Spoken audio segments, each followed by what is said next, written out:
Hey there, it's Mark. I'm back. It's Saturday, April 4th, and guess where I am? I'm at home. You're probably at home too. That's why you're here today for our stories on Stories from Home 2020. We're coming to you to help bring you stories at home in this crucial time when we all need some creative outlet. We need to exercise our minds, and we're here on Stories from Home to help people learn about the art of storytelling. So we are particularly interested in younger folks, although the stories that we share are appropriate for people of all ages. We want to encourage and develop young storytellers. If you haven't yet seen our first program, go back to see that. We released that yesterday, April 3rd, and it features a storyteller named Larry Hayes of Chambersburg. Larry told us 3 classic stories in that short 20-minute visit that we had from him. Today we have Stas Ziokowski of Sharpsburg, Maryland. Now, Stas is a highly experienced storyteller, and he literally has traveled the country telling stories and made this his avocation wherever he lands, and has participated in any number of festivals and developed any number of guilds. But we wanted to welcome Stas here today. Now, listen carefully to Stas's story, because Stas is a retired, I think it's chemistry and mathematics instructor, some physics thrown in. And Stas uses storytelling to enhance his teaching. Listen to what Stas is going to do today, okay? Listen carefully, and we'll follow up with you at the end. I appreciate it. Enjoy Stas's story. Joining me today from Sharpsburg, Maryland, my friend Stas Ziokowski. And Stas, thanks for joining us here on Stories from Home. I'm glad to be here. We're so happy to be able to connect with you. Normally we get to see each other once a week or so, but we have to make other arrangements. Anyhow, you've been a storyteller, Stas, for quite some time. How long would you count your experience as doing stories? I started telling stories in the classroom my first year of teaching. I had a 40-year career in the classroom. My first year was in 1967.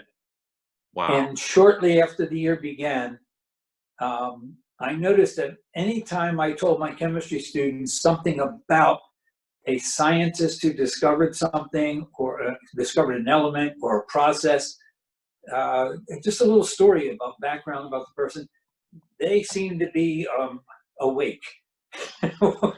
Instead, chemistry lectures can sometimes be boring. So I found out in teaching chemistry and math, I always try after that to put a little anecdote in, or sometimes a longer story about a scientist or a mathematician who found something interesting.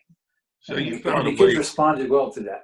So you gave them the backstory behind whatever the chemistry was, whatever the math was. Right. And that was an aid to them in maintaining their interest and helping them learn, really. Right. Excellent. And now let's jump into from your teaching career to performing and telling stories. How long have you been at that part of things? Actually, I began performing outside of the classroom and at other schools for programs and things in the early 80s. A student of mine and her husband had opened up a theater and an arts center in Reisterstown, Maryland. They did lots of programs, and they hired me to tell stories one summer in the backyard. And that got it kick-started.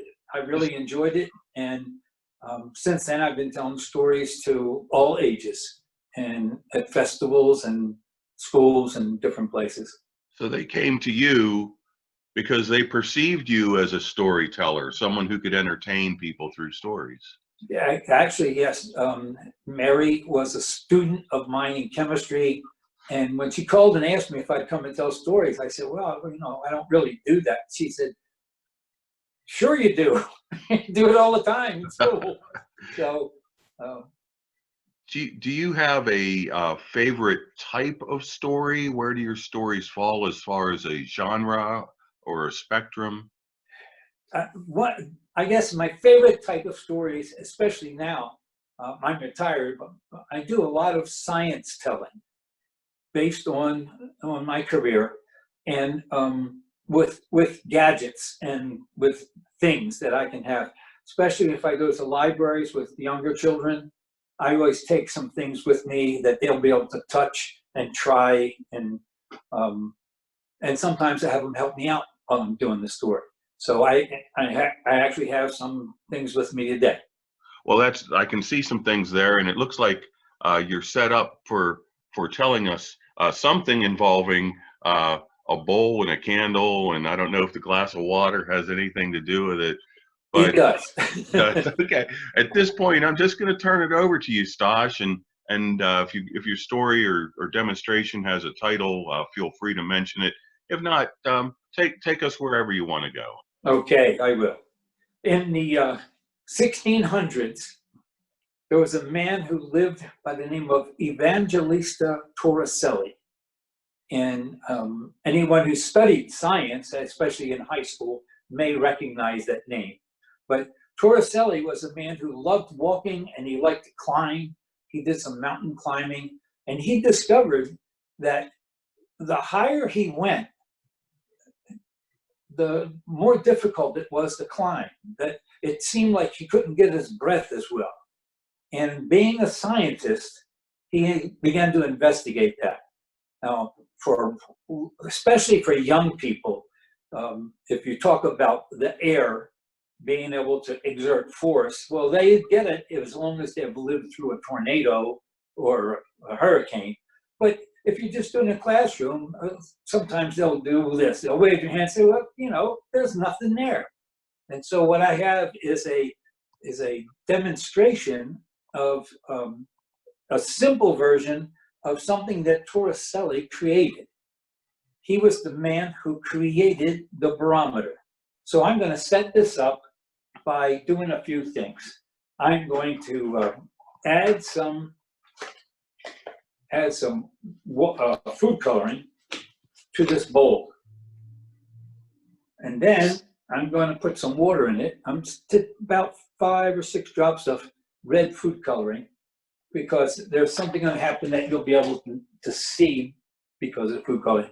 I'm going to add water to it. I'm assuming you can't see that water yet. I can see the bowl seems to have some color towards the bottom. Right. It's kind of opaque. Right. And now I'm going to light this candle. And there's a bit of chemistry and different science going on here. The candle burns because the oxygen is supplied to it from the air in the room. And what I'm going to do is use a glass container. This is like a flower vase. Oh, okay. This is the kind of thing you might give to your wife or girlfriend with a nice rose in it. And I'm going to turn this over. It's full of air. Okay, right. I'm going to turn it over and place it over the candle.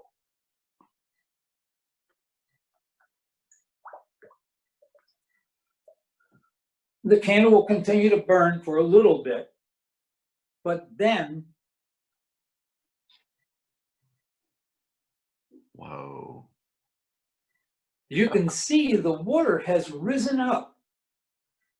Now, the only way that's possible is if something was taken out of the glass container, because it was all closed in once I put it in water.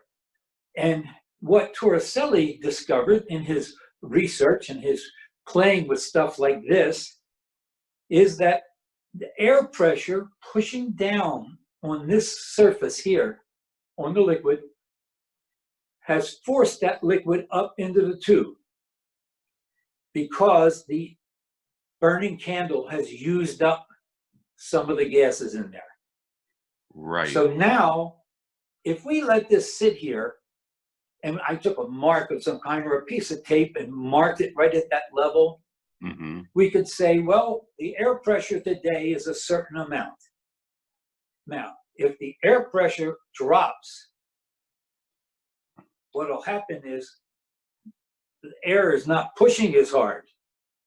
Since it's not pushing as hard, this liquid would drop down some. And if the air pressure should get pretty great, then it is pushing down harder, this will raise.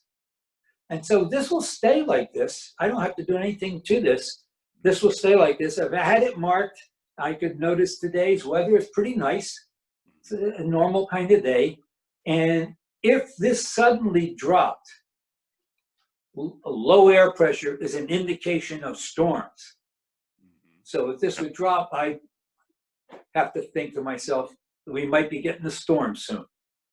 And so this is a simple barometer. Excellent. Now, what Torricelli did was he continued this, and also by working, he actually worked with the great scientist Galileo.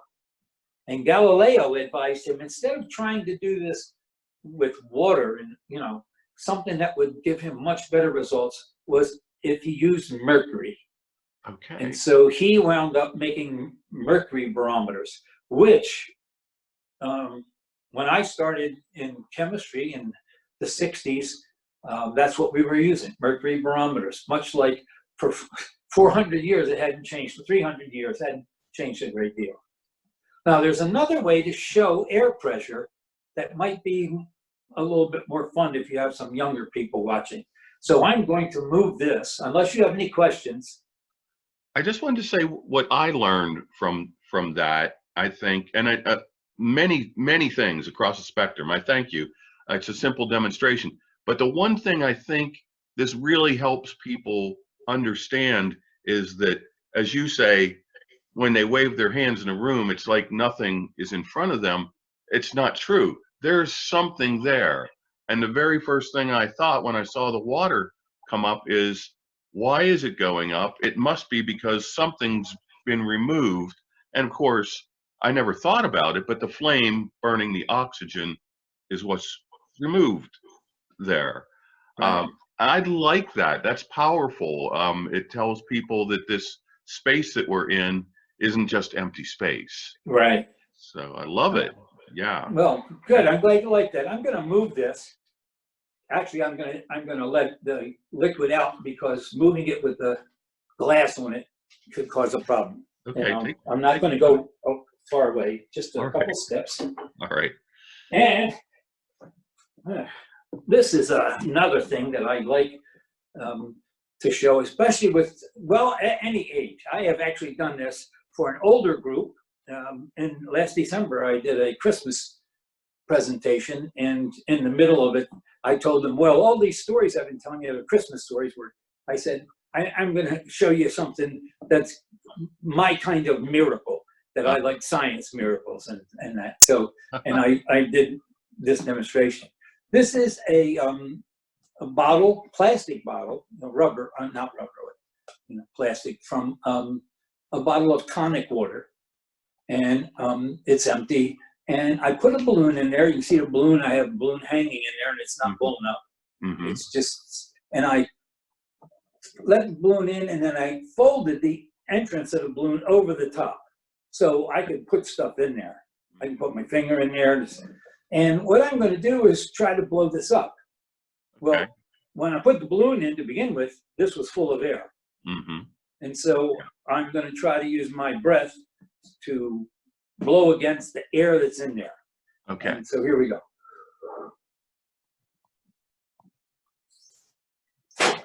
Oh, I'm really trying. I don't know if my face got red or not, but it feels like it did. yeah. So, Yeah.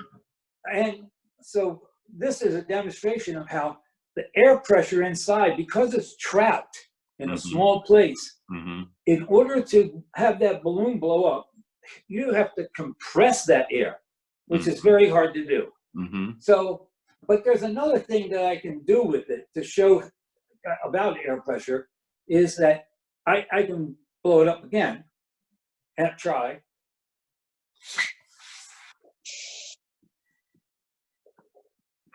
And this time I was able to do it. Okay. Wow. And what changed? What changed was I had previously put a hole in this bottle. And the first time I tried to blow it up, I covered the hole so air couldn't get out, and I couldn't blow it up. But the second time, I uncovered the hole. I have just a little piece of tape over it, and I uncovered that hole. And so when I blew the balloon up, the air inside was pushed out by the balloon. And then I slipped my finger back over the tape and sealed it. So now no air is getting in there. The neat thing about this is, and when I've done this with people, I pass this around so they could see, this balloon now is blown up. It'll stay like that for a long time. I've done this with some of them. They're sitting in my office that have been blown up for months. Wow. And the neat thing about it is they are not tied off. Show us The the top top. is not sealed. Show us. Show us the top. I can show you that it's open. There it is. And a better way to show you that it's not sealed is if I take something. I'm hoping this will fit down there. Will it? No. Well, I don't have anything thin enough. I get. Oh no. Let's see. So prepare. I do now. I think. Okay. Oh yeah. Wow. That spoon is all in there. Wow. And one neat thing you could do, you can actually put a liquid in there. Wow. And you could fill it up, and it's like, it would be just like a glass. I mean, if I were to do this in a classroom where I had plenty of room on the table, something, I would actually start with it filled up and show the demonstration with another bottle, and then show them how I sometimes can have a drink out of it, have water in it or something. Stas, a question for you. Why does the air in the balloon stay in the balloon now? Because of the atmosphere. The air in this room is moving around. You can't feel it unless it's really warm, where you can feel the air currents. But the molecules in the air are moving constantly. And so because that is open, and it's in a position where the air can get in and out of there, the air just keeps going in and out of the bottle, and it keeps its shape. Okay. All One right. of the things that you can also, I'm going to go just a little step further. If you take a balloon like this and you have it tied off, I can't take it out, you see? Right. I can't take it out at all now. But if you have a balloon that was tied off, which I just lost into there, and you blow it up with young people and tie it off and hand them a balloon and say, why is it staying like that? It's a great question for them to think about. And it leads into being able to explain to them about molecules of air moving back and forth, just back and forth, and banging into the walls and holding it open. Incredible. You know, the things we take for granted because we can't see them. Right. And there they are in operation around us 24 hours a day. Right. 7 days a week. So, well, I thank you for those demonstrations. Oh, you're very welcome. Yeah, appreciate you taking some time to spend with us today on Stories from Home. And uh, would you come back again sometime? I certainly will. We would love to have that. And so we want to say farewell to you now. We're going to release you from our meeting here, All and right. but don't go away. And I'll continue to chat with you for a second after. Stand by. All right. Thanks for having me. Thank you, Stas. How was that? Did you see what Stas did? Stas took a well-known historical event, scientific event, the discovery of air pressure by a scientist named Torricelli, and developed that into a demonstration of Torricelli's techniques. And so there was a story going on, and there was scientific learning taking place at the same time. Stas really does tell a story very well. And that can be storytelling. That's it. Just about anything that you can imagine. Now, yesterday we announced also that we would like to host young storytellers or storytellers of any age, and that can easily be done by submitting an email to us at storiesfromhome2020@gmail.com. Tell us your ideas. Give us your thoughts about storytelling. We'd love to hear them. For now, we're signing off. Be safe, be kind, and be nicer than yesterday. Please like and subscribe to our series and stay tuned for future videos. Thank you.